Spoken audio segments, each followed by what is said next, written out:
بسم اللہ الرحمن الرحیم، صفحہ نمبر 27 نور الانوار، ٹھیک ہے نا؟ صفحہ نمبر 27 میں یہ بات بتائی گئی تھی کہ امر کا موجب وجوب ہے، امر کے اندر جو ہے یہ بتایا گیا ہے کہ امر سے جو چیز ثابت ہوتی ہے وہ صرف وجوب، اور وجوب صرف امر سے ثابت ہوتا ہے، فعل سے ثابت نہیں۔ امر سے جو چیز ثابت ہوتی ہے وہ صرف وجوب ہے، اور وجوب کس سے ثابت ہوتا ہے؟ صرف امر سے ثابت ہوتا ہے۔ اس کے بعد جو ہے ایک اور اس کا موجب وجوب ہے، ندب نہیں ہے، اباحت نہیں ہے، توقف نہیں۔ تفصیل آگے نا، وہ ندب کا مطلب ہے کہ امر کا مطلب یہ ہے کہ بہتر ہے وہ کام کرو، نہیں ایسا نہیں ہے۔ امر کا مطلب یہ ہے کہ وہ کام کرنا تمہارے لیے جائز ہے، یہ بات بھی نہیں ہے۔ امر کا مطلب یہ نہیں ہے کہ امر آنے کے بعد انتظار کرو، امر آنے کے بعد انتظار کرو، اگر جو ہے کوئی قرینہ آیا تو عمل کرو، نہیں آیا تو ہاتھ پہ ہاتھ رکھ کے بیٹھ جاؤ، ایسا بھی نہیں۔ امر آئے کا مطلب ہے کہ عمل کرنا آپ پر ضروری۔ اور ایک خاص طور پر ایک فرقے کو رد کرنے کے لیے مصنف فرماتے ہیں، چاہے وہ ممانعت کے بعد ہو یا پہلے ہو، چاہے وہ ایک فرقہ ایسا ہے یعنی مسلمانوں میں سے فقہا میں سے ایک طبقہ یہ کہتا ہے، فقہا میں سے ایک طبقہ یہ کہتا ہے کہ اگر امر آیا ہے کسی چیز کی ممانعت کے بعد، کسی چیز کی ممانعت، تو اس امر کا مطلب اباحت ہے، اس امر کا مطلب اباحت۔ وہ مثال میں پیش کرتے ہیں نبی صلی اللہ علیہ وسلم کی حدیث کو، کہ نبی صلی اللہ علیہ وسلم نے ارشاد فرمایا ہے، کنت نہیتکم عن زیارت القبور، میں تم کو جو ہے قبروں کی زیارت سے منع کرتا ہوں، قبروں کی زیارت سے منع کرتا ہوں، فزوروا، تو تم اب کیا کرو؟ زیارت کر لو، تم اب کیا کرو؟ زیارت کر لو، قبروں کی زیارت کر لو۔ تو ہر ایک یہ مانتا ہے، حنابلہ یہ کہتے ہیں کہ قبروں کی زیارت اگرچہ کہ لفظ امر آیا ہے، زورو، زورا، زورو، القولا، اولو کے وزن پر، سمجھ میں آ گیا نا سب؟ تو زور کا مطلب کیا ہے؟ زیارت کر، امر، اور امر کے لیے آتا ہے حنابلہ کے حساب سے وجوب کے لیے آتا ہے، تو زورو، تو قبروں کی زیارت کرنا واجب ہے کیا؟ حنابلہ بولتے نہیں ہے واجب، تو نہیں ہے تو کہاں سے ثابت ہوا؟ وہ لوگ حضرات یہ ثابت کرنا چاہتے ہیں کہ دیکھیے پہلے منع کیا گیا تھا، بعد میں امر آیا ہے، پہلے منع کیا گیا تھا، تو اس کا مطلب یہ ہے کہ ممانعت کے بعد اگر امر آتا ہے تو اس سے اباحت ثابت ہوتی ہے، وجوب ثابت نہیں ہوتا، نہیں سمجھ آ گیا نا؟ اسی طرح اللہ تعالیٰ کا اور ایک قول بھی ہے قرآن مجید میں، وَإِذَا حَلَلْتُمْ فَاصْطَادُوا، وَإِذَا حَلَلْتُمْ فَاصْطَادُوا، اللہ تعالیٰ نے فرمایا ہے کہ وَحُرِّمَ عَلَيْكُمْ صَيْدُ الْبَرِّ مَا دُمْتُمْ حُرُمًا، تم پر حرام ہے جب تک تم حالت احرام میں ہو خشکی کا شکار کرنا۔ جیسے تو احرام باندھ کے عمرے کو گیا ہوا ہے اور تم بڑے شکاری تھے، تیر کمان لے کے جو ہے آپ کو ہرن بارہ سنگھا نظر آ رہے ہیں، تو حالت احرام میں شکار کر سکتے کیا؟ نہیں کر سکتے، منع کر دیا گیا۔ پھر اس کے بعد اللہ تعالیٰ نے آگے فرمایا وَإِذَا حَلَلْتُمْ فَاصْطَادُوا، جب تم حالت احرام سے باہر نکل گئے، حلال ہو گئے، یہ ہے حلال ہو گئے، سمجھ میں آ گیا؟ جب تم حالت احرام سے باہر نکل گئے تو شکار کرو، استادو، استادو امر کا صیغہ ہے، اور امر کے لیے آتا ہے حنفی کے ساتھ وجوب کے لیے آتا ہے، اس کا مطلب ہے کہ شکار کرنا واجب ہے، پورے پڑھنا شروع ختم ہوتے فوراً تیر لے کے باہر چلے جا رہا ہے، فرض ہے شکار کرنا، کیا ہے؟ فرض ہے۔ قرآن مجید میں وجوب آیا ہے، اور وجوب کے امر کے لیے آتا ہے، وجوب کے لیے آتا ہے، ایسا ہے کیا؟ کوئی نہیں بولتا حنفی سے، ایسا کوئی، تو مطلب کیا ہے اس کا؟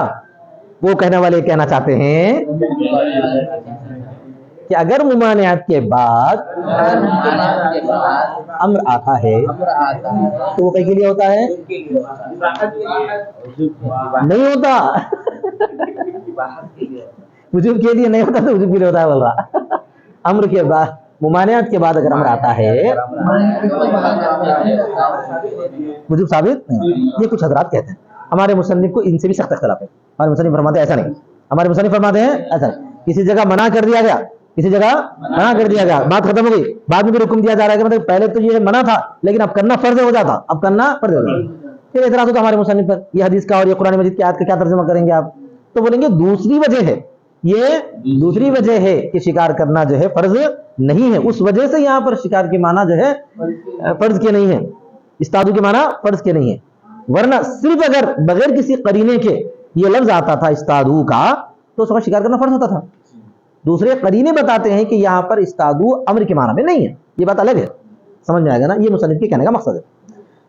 سواء کان بعد الحظر او قبلہ، برابر ہے کہ وہ ممانعت کے بعد ہو یا اس سے پہلے ہو، برابر ہے کہ وہ ممانعت کے بعد ہو یا یعنی امر چاہے ممانعت کے بعد ہے. حضر مانے ممانعت، حضر مانے ممانعت، ممانعت سے پہلے ہو یا اس کے بعد. یہ متعلق ہے اس کے قول وموجبہ الوجوب سے. مصنف کا جو قول ہے نا وموجبہ الوجوب، تو اس سے یہ متعلق ہے. ورد علی من قال، اور رد ہے اس شخص پر جس نے کہا، رد ہے اس شخص پر کہ ان الامر بعد الحظر للاباحہ. کہنے والے کیا تھے؟ یہ تھے کہ بے شک امر ممانعت کے بعد اباحت کے لیے، امر اس چیز سے روکا گیا ہے، بعد میں اجازت وہ کرو کہا گیا ہے، تو اس کا مطلب ہوتا ہے اجازت. بعض لوگوں نے یہ کہا. وقبلہ للوجوب، اور اس سے پہلے وجوب کے لیے علی حسب ما یقتضیہ العقل، اس حساب سے جس کا تقاضا عقل اور عادت کرتی ہے، جیسا کہ اللہ تعالیٰ کا قول ہے وَإِذَا حَلَلْتُمْ فَاصْطَادُوا، اور جو تم حلال ہو گئے تو شکار کرو. تو دلیل میں لیتے ہیں وہ ماشاءاللہ اچھی دلیل ہے، لیکن ہم کیا کہتے ہیں بھائی وَنَحْنُ نَقُولُ، ہم کہتے ہیں ان الوجوب بعد الحظر ایضا مستعمل فی القرآن، کہ بے شک وجوب ممانعت کے بعد بھی قرآن مجید میں مستعمل ہے، قرآن مجید میں مستعمل ہے، جیسے کہ اللہ تعالیٰ کا قول ہے فَإِذَا انْسَلَخَ الْأَشْهُرُ الْحُرُمُ فَاقْتُلُوا الْمُشْرِكِينَ، جب اشہر حرام گزر جائیں، حرمت والے مہینے جب گزر جائیں تو مشرکین کو کیا کرو؟ یہاں کے نہیں، جن مشرکین سے ہماری جنگ جاری ہے، معاہدین مشرکین سے نہیں، بولو جی، جن مشرکین سے ان کو قتل کرو. یا قتل کرنے کی اجازت نہیں ہے بلکہ قتل کرنے کا کیا ہے؟ حکم ہے. بلکہ ایک قرات ہے وقاتلوا المشرکین، ابھی نا ایک قرات کیا ہے؟ وقاتلوا المشرکین. پڑھے نہیں پڑھے؟ ہم تھوڑے دن پہلے پڑھے نا. تو حیث وجدتموہم، جہاں تم ان کو پاؤ، تو اسے معلوم ہوا کہ آپ جو دلیل دیتے ہیں کہ ممانعت کے بعد امر آیا ہے تو وہ اباحت کے لیے، یہ دلیل غلط. پھر اس کا جواب دینا پڑتا ہے وَإِذَا حَلَلْتُمْ فَاصْطَادُوا کا کیا جواب ہے؟ اس کا جواب یہ ہے کہ وہاں پر دوسرا قرینہ ثابت کرتا ہے کہ وہ امر کے معنی کے لیے، اباحت کے معنی کے لیے. ویسے امر کے 16 معنی ہیں مگر 14 اس میں کیا ہے؟ مجاز ہے. حقیقی معنی ایک ہی ہے. کیا ہے وہ حقیقی معنی؟ وجوب. سمجھ گئے؟ اچھا والاباحۃ فی قولی تعالی وَإِذَا حَلَلْتُمْ فَاصْطَادُوا لم يفعل من الامر، اور اباحت اللہ تعالیٰ کے قول وَإِذَا حَلَلْتُمْ فَاصْطَادُوا میں نہیں سمجھی جاتی ہے امر سے، بل من قوله تعالی احل لكم الطیبات، بلکہ اللہ تعالیٰ کے قول وَأُحِلَّ لَكُمُ الطَّيِّبَاتُ سے سمجھی جاتی ہے. اللہ تعالیٰ کے قول وہاں اللہ تبارک و تعالیٰ نے پاکیزہ چیزوں کو ہمارے لیے حلال کیا ہے، فرض نہیں کیا. وہاں کیا سمجھ میں آتا ہے؟ حلال ہے. اب جیسے آصف میاں کو جو ہے بڑے کا گوشت پسند نہیں ہے گائے کا، کیونکہ وہ ان کی اماں ہے، میرے کو اچھا نہیں دکھتا بھائی ان کی اماں کو کاٹ کے کھانا، بول کے کیا کر رہے ہیں؟ پسند نہیں کر رہے. نہیں تو مسلمان ہے، کھانا پڑے گا. بولا کہ اللہ تعالیٰ نے نہیں پسند ہے تو مت کھا بھائی. سمجھ میں آ گیا نا؟ تو اس کی وجہ سے یہ سمجھ میں آتا ہے کہ اللہ نے تمہارے لیے پاکیزہ چیزوں کو فرض نہیں قرار دیا ہے، حلال قرار دیا ہے. تو وہاں پر اس وجہ سے ہم فسادو کا ترجمہ کرتے ہیں شکار کرنا تمہارے لیے حلال ہے. کیا ترجمہ کرتے ہیں؟ اور یاد رکھو شکار کرنا کھانے کے لیے ہوتا ہے، کھانے کے لیے ہوتا ہے. جن جانوروں کو کھانا نہیں اس کو شکار بھی نہیں کرنا ہے. ہاں جن جانوروں کو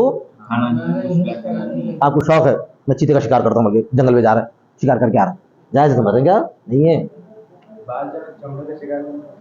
سب غلط ہے، سب غلط ہے. کسی بھی جاندار کو اپنے خواہشات کے لیے شکار کرنے کی کوئی اجازت نہیں ہے. میں بہت سال پہلے کی بات ہے، تقریباً 22 سال پہلے کی بات ہے، ایک صاحب کے گھر میں میرے کو ٹیوشن پڑھانے کے لیے مدعو کیا گیا تھا. تو میں گیا، انہوں جو ہے دروازہ کھولتے جو ہے ایک شیر جو ہے اتنا خطرناک دکھا، منہ کھول کے 1 سیکنڈ کے لیے میں چمک گیا. دروازہ کھولتے سیدھا سر رکھے انہوں کھولتے دکھتا ایک دم میں چمک گیا. ہمارا شیری سے کیا ہے، میں نے آنکھوں کیا جو ہے وہ ہے کیا. خیر تھوڑی دیر کے لیے 1-8 سیکنڈ کے لیے چمکنا ہوتا. اس کے بعد پھر جو ہے بازو بیٹھے کرے. تو 2-3 باتوں کے بعد میں پہلا سوال یہ کیا، یہ کیا ہے، یہ شیر ہے، یہ کیا ہے، یہ پتلا ہے. میں نے بولے یہ شیر ہے حقیقت.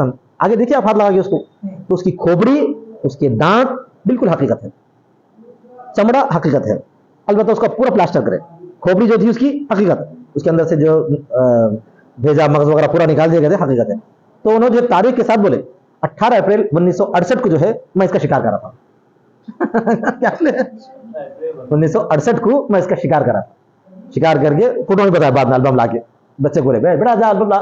تو چھوٹا بچہ جس کو میں پڑھا رہا تھا بعد میں، زید نام ہے اس کا، پا کے جا کے لایا. تو انہوں ٹھہر کے اس کے اوپر جو ہے فوجی لباس میں شیر کے اوپر ٹھہر کے فوٹو لیے سے کرے. واہ یہ بڑا شوق ہے. وہ صاحب کا انتقال ہو گیا، اللہ ان کی جنت نصیب کرے. سلطان محی الدین صاحب، سلطان نہ صرف یہ کہ وہ چیتے کے اس کے منڈے بہت سارے ان کے پاس ہے. آخر کتنے جانوروں کو مار دیا آپ پوچھا. تو کیا بولے انہوں نے جواب یہ تھا